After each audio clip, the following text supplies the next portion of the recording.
Bonsoir, merci tout d'abord d'être resté si tard aujourd'hui. Je me présente, je suis Sébastien, architecte chez un éditeur Odigo, qui est un éditeur de contact center as a service. C'est quand vous appelez votre banque ou votre assurance au téléphone, on vous demande de taper 1, 2, 3 selon ce que vous voulez. Et nous, on s'occupe de gérer la solution technique qui va remettre en relation avec un agent. Et aujourd'hui, je ne vais pas venir vous parler d'architecture, je ne vais pas venir vous parler de conception d'API, mais plutôt d'un petit utilitaire que je trouve extrêmement pratique qui s'appelle JQ et qui ne paye pas de mine, mais qui est plutôt puissant. Avant de parler de JQ, je vais vous parler un petit peu de JSON. Alors, JSON, c'est un format de représentation de données qui a envahi notre quotidien. On le retrouve dans le navigateur. Donc avec le JavaScript, forcément on voit du JSON. Après on l'a retrouvé dans nos API, parce que forcément nos JavaScript ils appelaient des API, donc on a eu du JSON dans les API, et aujourd'hui toutes les API proposent du JSON. Ensuite on a commencé à le voir un peu dans les fichiers de configuration aussi, des fichiers de configuration au format JSON dans des utilitaires, dans des middleware. Et on le retrouve maintenant même dans nos dépôts de données. Donc on a des bases de données qui nous exposent des données au format JSON. On peut avoir des dumps de données au format JSON. Donc on le retrouve partout.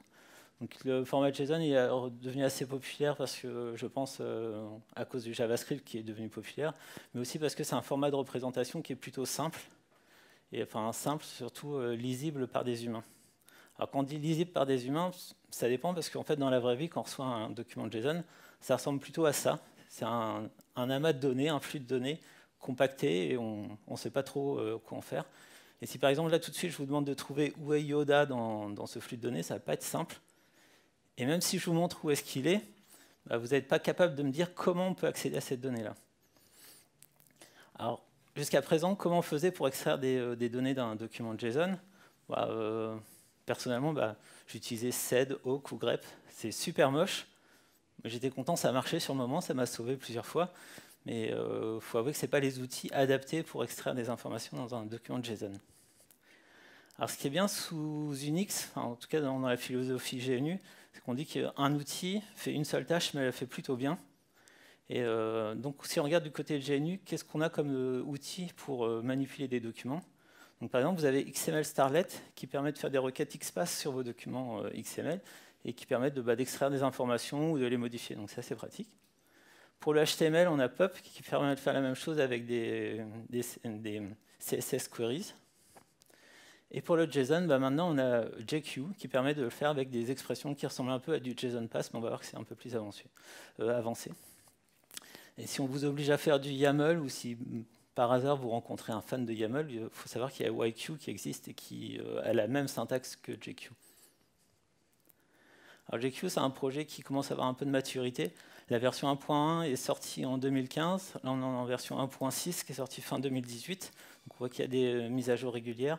Les sources sont disponibles sur GitHub. C'est distribué sous licence open source. Il y a des binaires pour Linux, Mac OS X, Windows et d'autres plateformes. On va se rendre compte que c'est plus qu'un utilitaire, ça devient un peu un langage. Donc, on va programmer avec de la programmation fonctionnelle. Et ce qui est intéressant, c'est qu'ils ont un petit site qui s'appelle jqplay.org qui permet de tester vos expressions de JQ. Donc vous donnez votre document JSON, vous écrivez vos expressions, vous avez le résultat en direct et vous pouvez même partager des bouts de code avec des snippets. Donc c'est plutôt sympa pour s'entraîner. Alors quand est-ce que JQ va pouvoir vous aider? Le premier cas, en fait, c'est on est souvent amené à faire des appels d'API qui nous retournent des documents de JSON. Et parfois, on veut pouvoir les chaîner, ces différents appels, ou consulter des informations dans les API qu'on a appelées. Donc, c'est plutôt pratique. Donc, ça va être, par exemple, si vous avez des opérations à faire sur vos dépôts Git, souvent, vous êtes soit sur GitHub ou GitLab, vous pouvez utiliser l'API pour faire ça. On a souvent un indexeur de données, donc c'est pareil, vous voulez consulter des informations, extraire des données, c'est pareil. Si vous faites du Docker, la même chose. Si vous êtes chez un cloud provider, ils ont sûrement des API en JSON qui vont vous donner les infos qui vous intéressent. Donc c'est assez pratique. L'autre cas d'usage, ça va être plutôt pour les dumps JSON, donc soit des exports de bases de données, soit si vous faites du web scraping aussi, souvent c'est stocké en JSON. Donc là, vous allez pouvoir manipuler les données, donc ça peut être pratique pour transformer un format de document pour le pousser dans un autre système. Ça peut être bien aussi pour faire des agrégations ou de l'analyse de données. Donc j'appelle ça un mini ETL, c'est pas vraiment un ETL, mais bon, c'est plutôt pratique. Et puis il ne faut pas oublier qu'aussi en fait JQ ça permet aussi de formater du JSON et c'est plutôt pratique. Alors JQ il a deux modes d'invocation qui reprennent la philosophie GNU. Donc le premier c'est il va prendre sur le flux de l'entrée standard un document JSON, on l'appelle, on lui donne un filtre et il va produire le résultat sur la sortie standard. Donc ça c'est plutôt pratique si vous voulez chaîner avec des appels du genre curl, un echo, un cat, c'est plutôt le bon mode. Et sinon vous pouvez l'appeler en lui donnant un filtre et le nom du fichier, et lui produit le résultat sur la sortie standard. Alors dans le JQ il y a énormément de concepts, je ne vais pas pouvoir vous en parler en une demi-heure de tous ces concepts, je vais juste vous en présenter 3 importants avant de commencer la démo pour comprendre la suite. Donc le premier concept c'est le concept de filtre, donc vous appelez JQ, vous lui donnez un filtre. Alors parmi les filtres importants, il y a l'identité. Donc vous appelez JQ, vous lui donnez le point, et ça va vous redonner le document qu'il a reçu en entrée. Donc là, par exemple, il reçoit un document, vous faites JQ point, il retourne le même document. Puis là, bon, là vous voyez qu'il est indenté, c'est pas obligatoire, mais vous avez votre document qui a été transmis en entrée. Vous avez la projection, donc faites JQ point le nom d'un attribut, et en fait, il va extraire la valeur de cet attribut dans votre document. Donc là, par exemple, avec JQ, on lui fait point .a, il va vous retourner la valeur de l'attribut A du document qui était en entrée. Bien entendu, on peut faire des projections imbriquées, donc vous faire point attribut, point 1, etc. Donc là, par exemple, vous faites un JQ.B.C, donc il va accéder à l'objet qui est stocké dans l'attribut B, puis à la valeur de l'attribut C. Donc là, on récupère 2. Et enfin, le dernier filtre, c'est l'itérateur. Donc on le réutilise assez souvent. Lui, il permet de parcourir un tableau et de récupérer tous les éléments d'un tableau. Donc c'est avec les crochets ouvrant et fermant. Donc là, par exemple, on donne à JQ un tableau d'objets, on lui fait point crochet ouvrant fermant, et il va nous retourner tous les éléments qu'il y avait dans ce tableau. Vous remarquez qu'il n'y a plus les crochets autour, parce qu'en fait, il nous retourne juste les éléments. Il a parcouru le tableau. Ça ressemble un peu à une flat map. Ensuite, il y a la notion d'opérateur, donc ça va permettre de combiner des filtres. Donc vous invoquez JQ, vous donnez filtre 1, opérateur, filtre 2. Donc le premier qu'on utilise extrêmement souvent, c'est le pipe, qui permet de combiner deux filtres. L'idée, c'est la même chose que dans le terminal. En fait, JQ prend le flux d'entrée, il le donne au premier filtre, il récupère le résultat, il fournit ce résultat au second filtre, et il vous retourne le résultat final. Donc vous pouvez chaîner après pas mal de pipes comme ça. Donc là, par exemple, à JQ, on dit « tu me fais la projection B », donc il va récupérer le contenu de l'attribut B, et après, on va lui donner à faire la projection C, et donc là, il va récupérer juste la valeur 2 de l'objet, enfin de l'attribut C, pardon. Il y a un opérateur assez spécial qui est la virgule, qui permet de cumuler des filtres. Donc là, l'idée, c'est que JQ, il va prendre votre flux d'entrée, il va le transmettre à tous vos filtres, et il va vous retourner le résultat de tous les filtres d'un coup. Donc, parfois c'est utile, mais là je vous ai mis un exemple plutôt simple, où on demande à JQ de retourner l'identité et de retourner l'identité. Donc là en fait on a fourni un document et il nous retourne 2 fois le même document. Bien entendu, tous ces opérateurs, vous pouvez les regrouper avec des parenthèses pour les ordonner. Donc là par exemple, on dit à JQ, bah, tu me retournes d'un côté l'identité, et aussi tu vas me retourner l'identité que l'on combine avec une projection de A. Donc on va se retrouver avec l'identité, donc l'objet fourni en entrée, plus la valeur de l'objet, enfin de l'attribut A, donc 1. Et dernier concept assez important, c'est la notion de constructeur. Donc ça va vous permettre de construire des documents de JSON. Donc le premier, c'est le constructeur de tableau. Donc c'est assez simple, vous donnez crochet ouvrant fermant, et vous mettez une expression, et il va créer un tableau et mettre les infos que vous avez fournies à l'intérieur. Donc là, par exemple, à JQ, on lui dit bah, tu me construis un tableau, et dedans, tu mets l'identité. Donc ce qu'il va faire, c'est qu'il va prendre le document qu'on avait en entrée, et il le met dans un tableau, tout simplement. Et le deuxième constructeur, bah, c'est le constructeur d'objets. Donc c'est exactement le même principe, mais avec des accolades. Et donc là, on dit à JQ, bah, tu vas me construire un objet qui aura un seul attribut qui s'appelle A, et qui prendra pour valeur l'identité, donc c'est-à-dire l'information qu'on lui a donnée en entrée. Donc là, on lui a juste donné 1, donc il nous retourne un objet avec l'attribut A et la valeur 1. Donc voilà, là c'était très rapidement pour avoir juste les principes de base. Maintenant, je vais vous montrer comment ça fonctionne en vrai. Donc là, j'ai un document JSON, je vous l'affiche tel quel. Donc là, c'est un ensemble d'informations sur des personnages de Star Wars. Donc avec JQ, bah, on peut lui demander déjà avec l'identité de l'indenté. Donc là, on a le document qui est indenté, donc déjà, ça commence à être un peu plus lisible. Et on peut aussi également lui demander, avec l'option "-C", de faire de la coloration syntaxique. Et donc là, on se retrouve déjà avec le document qui est un peu plus lisible. Mais bon, vous voyez, il y a pas mal d'informations, donc on n'a pas le temps de tout voir, on n'est pas super rapide. Donc ce qu'on va faire, c'est qu'on va on va le piper avec less, avec l'option "-R, ce qui va pouvoir nous permettre de nous balader dans le document avec de la pagination. Donc là, on voit, on a un document JSON. A priori, ça ressemble à un retour d'appel de recherche ou de liste, parce qu'on a un count qui nous dit qu'on a 87 éléments. On a un attribut next qui nous dit qu'il y a une deuxième page de résultats, un preview qui n'est pas renseigné, et ensuite un attribut qui est un tableau avec des éléments.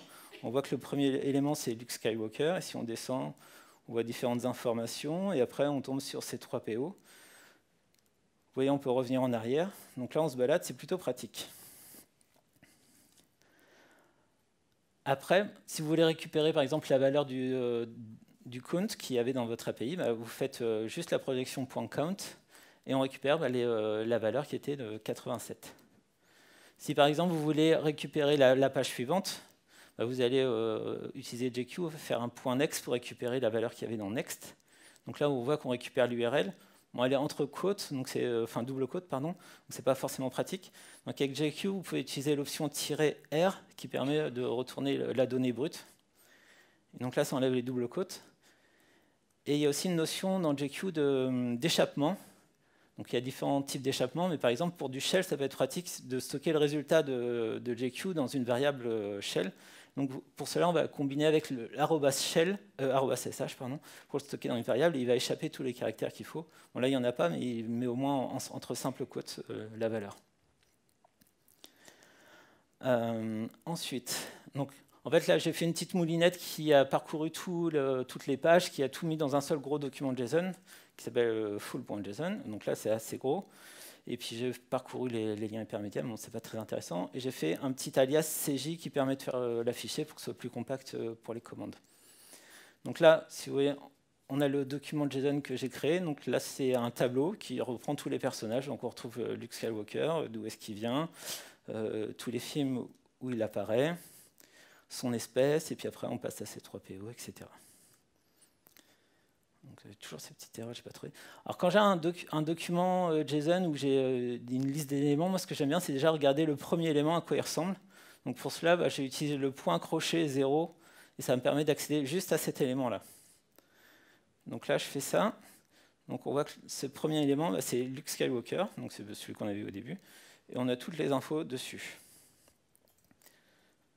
Donc, attention, ceux qui n'ont pas vu l'épisode 5, par hasard, vous pouvez fermer les yeux 2 minutes. Donc là, je vais vous montrer comment on peut modifier un document. Et pour cela, en fait, vous mettez un attribut avec égal et vous injectez la valeur. Donc là, on va lui donner son papa à Luc. Et donc, on récupère un document, et c'est le même document de départ, sauf qu'il y a un nouvel attribut qui s'appelle papa. Et je ne vous dis pas la valeur.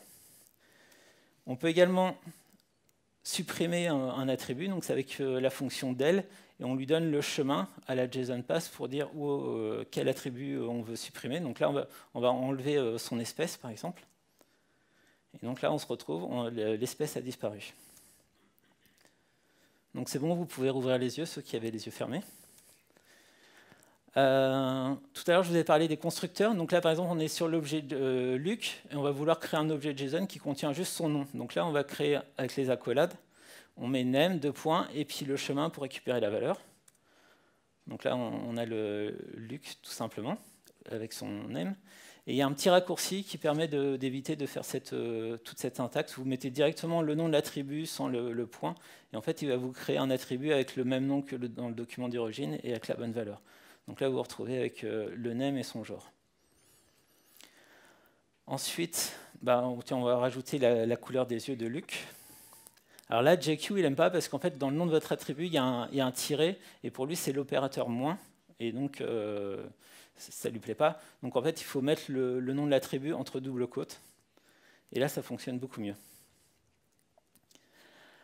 Qu'est-ce que je peux raconter d'autre? Oui, on peut aussi construire forcément des tableaux, comme je vous ai dit tout à l'heure. Donc là, par exemple, on va mettre un attribut qui s'appelle épisode, qui contiendra la liste de tous les épisodes dans lesquels il apparaît. Donc là, on déclare l'attribut épisode, on met 2 points, on ouvre les crochets et on lui donne le chemin où récupérer la liste des épisodes. Donc là, les épisodes, ils sont dans l'attribut film. On met le crochet ouvrant-fermant pour itérer sur ces films, et on va récupérer juste le titre, parce qu'on n'a pas besoin de tous les autres champs. Et donc là, on se retrouve avec un objet assez simple, où on a juste le name, le genre, la couleur des yeux, et la liste des épisodes.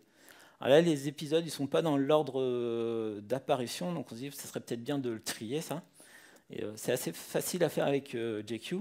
En fait, on va récupérer les films et on va le combiner avec un autre filtre qui est sort by et qui prend en paramètre le chemin de l'attribut qui permet de filtrer. Donc là, on lui dit sort by episode ID, qui est dans mon document d'origine. On itère dessus, on récupère le title.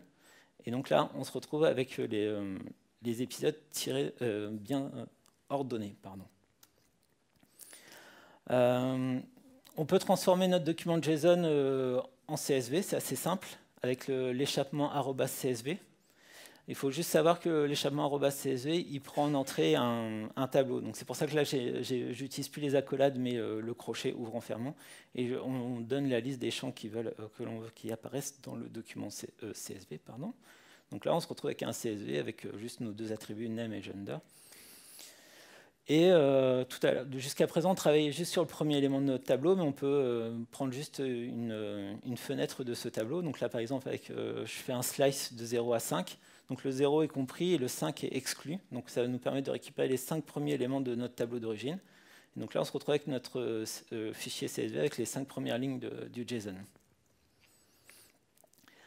Une autre opération qui est assez courante quand on manipule des JSON, c'est de regrouper des informations par par valeur.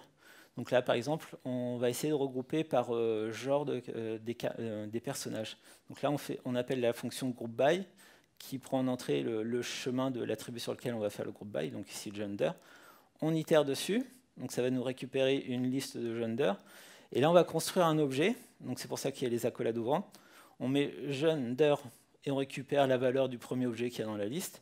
Et ensuite, on va créer un attribut count dans lequel on va lui mettre pour valeur le nombre d'éléments qu'il y avait dans notre première ligne du groupe by. Et ça, on va le faire pour tous, vu qu'on a l'itérateur juste après le groupe by. Ce qui permet de nous donner la liste des genres des personnages dans Star Wars. Donc on voit qu'on a 19 personnages féminins, un hermaphrodite, coucou Jabba, et etc. Une autre notion qui est intéressante dans le JQ, c'est que vous pouvez créer vos fonctions. Là, parce que là, on tape tout à la main, donc si vous avez des filtres qui reviennent assez souvent, vous pouvez créer des fonctions. Donc vous pouvez les mettre dans des fichiers .jq, avec des extensions JQ, ou sinon dans un fichier .jq. Donc là, par exemple, j'en montre une, elle permet en fait d'afficher tous les passes d'un document JSON. Donc là, par exemple, si on la tape elle-même tout seul, juste sur l'objet de Luc. Donc on va se retrouver avec tous les chemins des attributs de Luc. Mais bien entendu, on peut l'appeler juste en donnant le nom de la fonction. Et ça fait la même chose. Donc ça, c'était pour vous montrer un peu comment on explore un document de JSON. Maintenant, je vais vous montrer d'autres opérations qui peuvent être intéressantes. Donc la première, une opération qui revient assez souvent, c'est le fait de découper un document de JSON en plusieurs sous-documents. Ce qui arrive quand on fait un groupe by, souvent après on a envie d'exploser les informations dans différents fichiers. Par exemple, si c'est pour filtrer par produit, ou par exemple vous avez un document JSON qui va contenir des infos par langue, vous avez toutes les langues dans un seul et vous voulez créer un JSON pour chaque langue. Donc là, on le fait avec JQ. Donc avec JQ, on va faire une expression qui nous extrait tous les genres possibles de personnages. On le pipe avec la fonction unique qui va nous permettre de retourner qu'un seul. Et ça, on le pipe avec un while dans notre shell qui va lire chaque genre que l'on récupère. Et là, pour chaque genre qu'on en a extrait, on va rappeler JQ. On va lui passer un argument que l'on nomme S, pardon, et on va lui donner la valeur du genre courant. Et après, JQ, on lui dit, pour chaque élément de ton document d'entrée, si le genre correspond à S, donc la valeur qu'on lui a passée en entrée, ici dans l'argument S, alors tu me retournes l'objet, sinon tu ne me le retournes pas. Et les résultats de tout ça, on l'envoie dans un fichier qui est dans un sous-répertoire qui s'appelle Species, et avec le nom du fichier qui correspond au nom du genre. Et donc, ah, non, ça c'est pas bon. Si on appelle le fichier, donc là on a un premier JQ qui liste les genres et après il va créer autant de fichiers qu'il y a de genres. Et donc là si on fait un petit JQ, on va compter combien il y a d'éléments dans chaque JSON qui ont été générés. Là, on retrouve les 19 personnages féminins, l'hermaphrodite, etc. Inversement, parfois, on a envie de merger différents documents JSON en un seul. Alors ça se fait avec une option spéciale qui est ce qu'ils appellent le slurp mode. Donc c'est avec le "-s". Ce que JQ va faire, c'est qu'il va prendre tous les documents JSON que vous lui avez fournis en entrée, il va tous les charger en mémoire. Donc si vous avez des gros documents, par contre, il faut pas mal de RAM. Et il va les mettre dans un tableau et vous allez pouvoir parcourir ce tableau pour chaque document. Donc là, c'est ce qu'on fait. On fait un JQ-S. On va faire une réduction sur le tableau qui est fourni en entrée. Donc c'est-à-dire qu'on va parcourir chaque fichier passé en entrée. Et pour chaque fichier passé en entrée, en fait, on les collecte dans un unique tableau pour vous fournir le document JSON final. Et là, on lui dit, tu me prends tous les fichiers JSON qui sont dans le sous-répertoire species, comme on avait tout à l'heure, et on le redirige dans le fichier species.json. Et donc là, si on le fait, et qu'on demande à JQ de compter tous les éléments qu'on a dans notre species.json, on se retrouve avec les 87 personnages qu'on avait au départ. Qu'est-ce qui est intéressant de vous montrer également? Oui, c'est le... Alors moi, ça m'arrive régulièrement de devoir faire des opérations sur un ensemble de dépôts Git. Et selon votre organisation, vous pouvez avoir beaucoup de dépôts, donc ça peut être assez long. Et donc si vous êtes sur GitHub ou GitLab, il y a des API qui vous permettent de lister vos dépôts par organisation, par groupe. Donc là, par exemple, ce que vous pouvez faire, c'est appeler l'API, là ici c'est GitHub. Vous dites à GQ, tu me parcours tous mes éléments et tu vas me récupérer l'URL de chaque dépôt avec leur nom. Bon, là, je l'ai exporté en CSV, on a pu faire plus court, mais c'est pas grave. Et pour chaque élément, je vais faire mon opération. Donc là, là j'affiche juste pour dire que je fais un backup et puis que je clone le repo. En vrai, ça me permettait de faire des backups de mes dépôts. Ça vous permet de faire aussi des analyses, etc. Enfin, ce que vous voulez. Et donc là, par exemple, si on le lance, ça a marché. Bon. Donc là, il m'a listé tous les dépôts de Devoxx qui sont sur GitHub. Et puis, pour chaque dépôt, il a fait la commande qu'on lui a demandé. Et dernier truc, un petit tips qui peut être intéressant,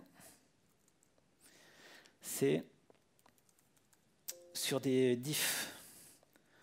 Comme je vous disais tout à l'heure, parfois, on a des dumps de données qui sont au format JSON. Et si vous en avez plusieurs, ça peut être intéressant de savoir qu'est-ce qui a changé dans vos données. Donc quand on veut comparer deux documents JSON, c'est pas simple. Donc on le fait avec diff par exemple. Donc là je fais un diff sur mon vieux export et le nouveau, et je vais compter combien il y a de lignes qui changent. Donc là j'en ai 4285, c'est un peu beaucoup parce que c'est déjà plus que le nombre d'éléments que j'ai dans mon dump. Alors ce qui se passe, c'est que déjà, les lignes ne sont peut-être pas triées dans le même ordre dans chaque export. Ils ne sont peut-être pas indentés de la même façon. Et en plus, on peut avoir aussi des champs, comme en JSON, l'ordre des champs n'est pas forcément respecté. Il y a des champs qui peuvent être inversés. Donc le diff ne va pas bien fonctionner là-dessus. Donc ce qu'on va faire, c'est qu'on va demander à JQ de nous aider un peu. Et donc là, à JQ, on va lui demander plusieurs choses. On va utiliser l'option "-c" en minuscule, qui permet de compacter votre JSON. Et donc l'idée, c'est qu'on va itérer sur tous les éléments de notre export et on va générer une seule ligne compacte pour chaque élément de l'export. Donc on aura un élément, un élément par ligne. Alors, le grand thème, c'est juste pour, si je me rappelle bien, c'est juste pour enlever la coloration syntaxique pour aller plus vite sur des gros fichiers.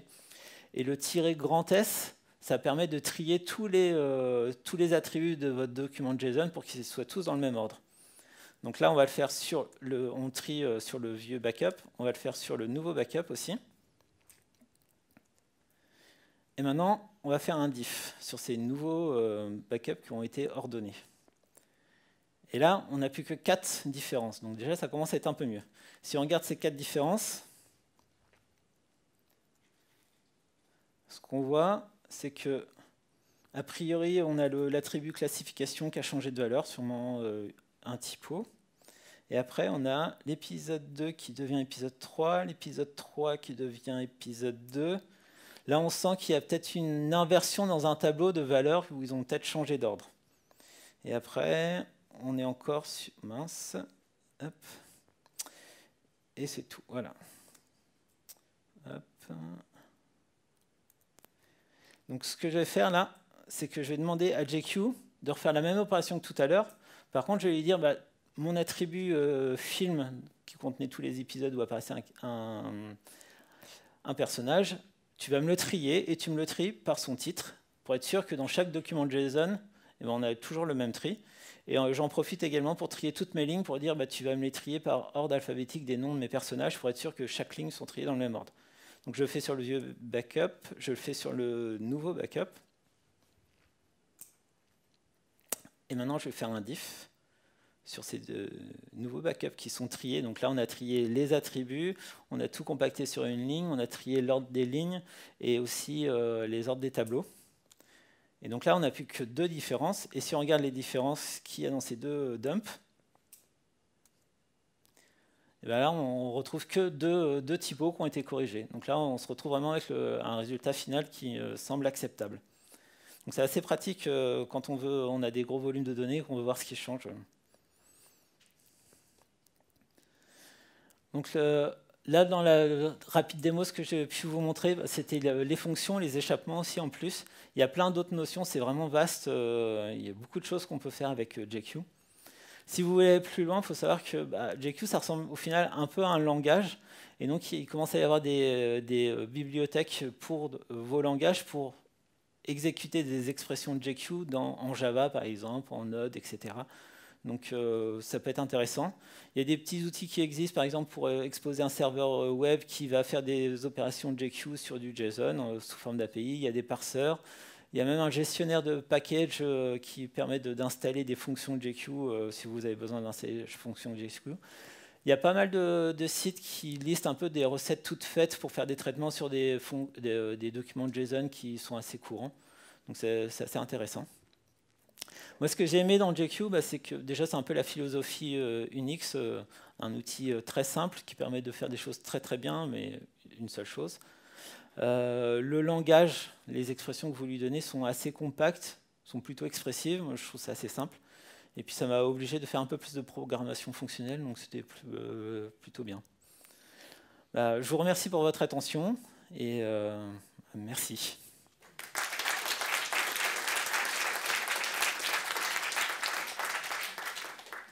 Je ne sais pas si vous avez des questions.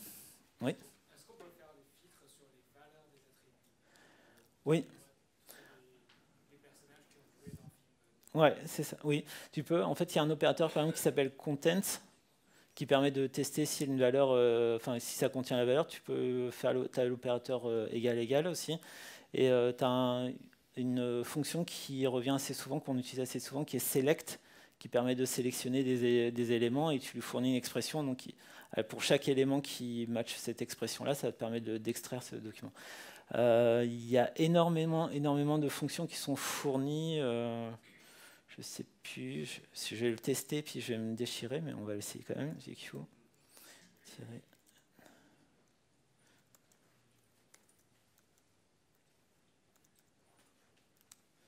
Donc là, c'est toutes les fonctions qui sont fournies par défaut. Hop, mince. Reviens. Hop, voilà. Donc là, on a un bon paquet. Donc là-dedans, il y a des choses pour tester les types des valeurs, pour aussi faire la transformation. Des fois, ça arrive, vous avez par exemple, un champ qui, pour vous, c'est un numérique, mais quand vous récupérez le JSON, c'est sous forme de string. Vous pouvez vous faites un filtre en mettant tout numérique de mémoire, je ne sais plus, je ne connais pas par cœur. Et il va vous le transformer en numérique, donc ça peut être pas mal aussi. Et vous en avez un paquet. Il y a vraiment énormément de fonctions.